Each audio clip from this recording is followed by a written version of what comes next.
Last review of the week is Ohms by Deftones. It is 10 songs long, 46 minutes long, and Ohms are a kind of, Deftones. yeah, I totally missed that up. Deftones are, Ohms is the album, Deftones are an alternative metal kind of band. They've been around since the 90s at least. For a long time. Later 90s if I remember correctly, although not so correctly as to mistake the name, but I'm tired. I've made a lot of stuff this week. But yeah, Deftones have been known for kind of breaking the barriers around metal music and bringing in a lot of things within that to kind of push the genre, not necessarily forward, because not a lot of bands are following that lead, but it's pushing into its own sort of separate subsect that's really cool and interesting. It's definitely, as a musical expedition, very cool. They were coming up around like when Smashing Pumpkins were around too, where like they would bridge that gap of alternative and metal, where Smashing Pumpkins went more alternative rock route, and then Deftones went more into the metal route, where it's kind of like style in the '90s, but they still were prevalent and they still have a pretty big fan base and stuff, and have decent music that's come out in the past couple of years.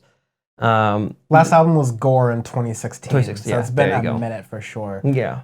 This one, I like it's very just like distilled to the raw necessities of what you need in the album. You have a little bit of your metal flair, but it's very not metal very much. If you're not into metal and you almost like want like an intro into it, this is a very easy album to get into. I think the second song, Ceremony, is a perfect song into it if you're because as a kid growing up, I listen to freaking everything. That's why we do the podcast. I liked a lot of Slayer, Metallica, Disturbed. I listened to a lot of that growing up too. Because when you work out, that's what I listened to, a lot of that stuff. And then I got into it a lot when I was younger, and then broadened my horizons a lot more as you venture out and stuff, obviously, as you grow up. But I listened to a little bit of Deftones here or there as well. But I actually like this album, surprisingly, because when I saw that Deftones was on, I'm like, okay, this is going to go.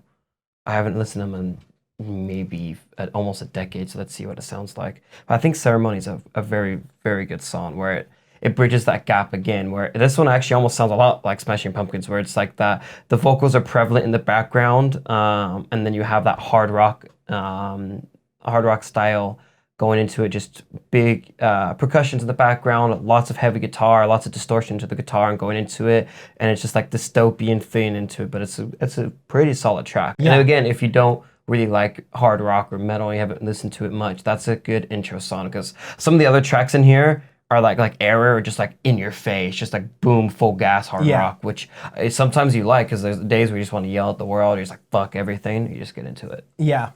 Sean, your white is showing. Yes, I know. No, but so a lot of times my Friday commute to work is just like, or anytime I'm commuting in general, sometimes Orange County, especially with music, is like loud, belligerent trap music. But this time with metal, it was like a complete perfect fit. It's like the same sort of like vibe or movie you're going through is completely fit with it, which is why I like listening to metal from time to time.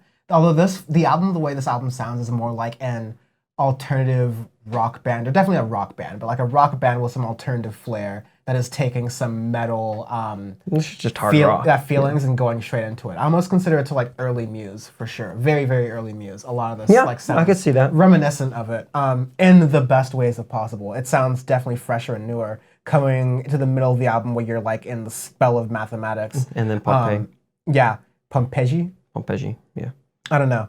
But yeah, both songs are like a little bit softer at times, but also like bring up to louder, heavier, harder choruses. And then slow back down and stuff. Yeah. Not even that much screaming, but just like sort of like passionate speaking. That's very just like, this could be any sort of alternative thing. Which is like a choice to make in it, but still definitely really good. Yeah. I like going into the last couple songs, Headless and Ohms. I like Headless because it's just, I really like when you do this. What System of a Down has done a lot, where they skip, oh my god, I can't think of it, where you hold your hands without pressing on the frets, but you just palm mute it. There you go, and you palm mute it, and then you put it up. I really like that sound. I haven't listened to that in a while. And you have that effect going on to the guitars with such heavy distortion, but the vocals in there, it's prevalent, but it's not screaming at all. It's really good, clear, crisp vocals for it, and it's good. Yeah. And the drums, it's just big like ballads and stuff for the last two, and they're just enjoyable. It almost sounds like surf rock, honestly, but like really fun surf rock, like really Headless does. especially around the chorus. I can get on. Yeah, I could see that. Because the chorus, especially the bass line, is almost reminiscent of something Flea would do. Like it's just like the very like writing sort of bass line sort of style where you're moving upwards of a major key in the note, even though you're in the middle of a really heavy song. Like it just reads of Flea to me in that way. But of course, metaler and heavier, and it's just really good. It's a nice way to end it.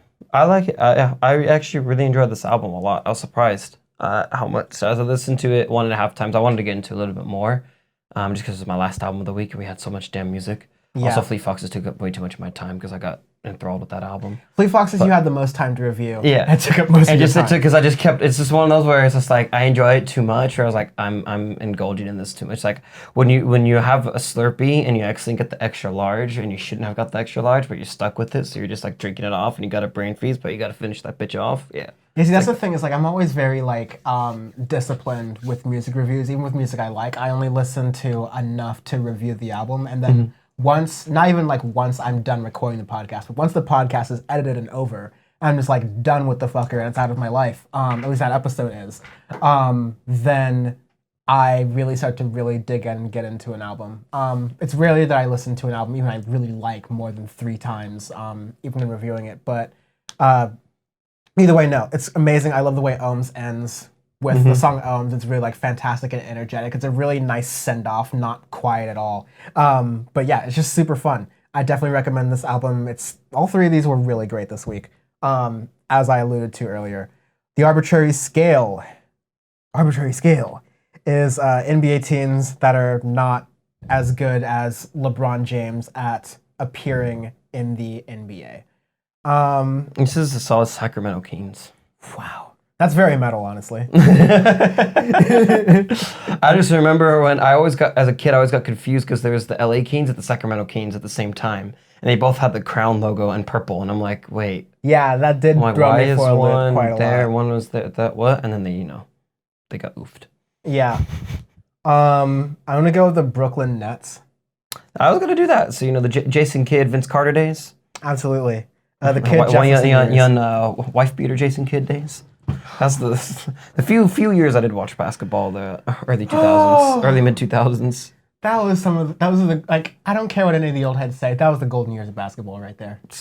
That was the good stuff. That's when Kobe had an afro, and wore number 8. That's when Shaq went it to Miami and was doing the super soaker around. Yeah. That's when like. Everybody pretended to be gangster, but no one fucked with Ron Artest. So didn't Ron Artest run into the crowd around that time too? And yeah, Malice in the Palace is 07. Yeah. That's what I'm saying. Because he goes and just doesn't fucking people. Because you start with like the thousands, back when like the things that would get you ejected from a game were just personal fouls. That's true.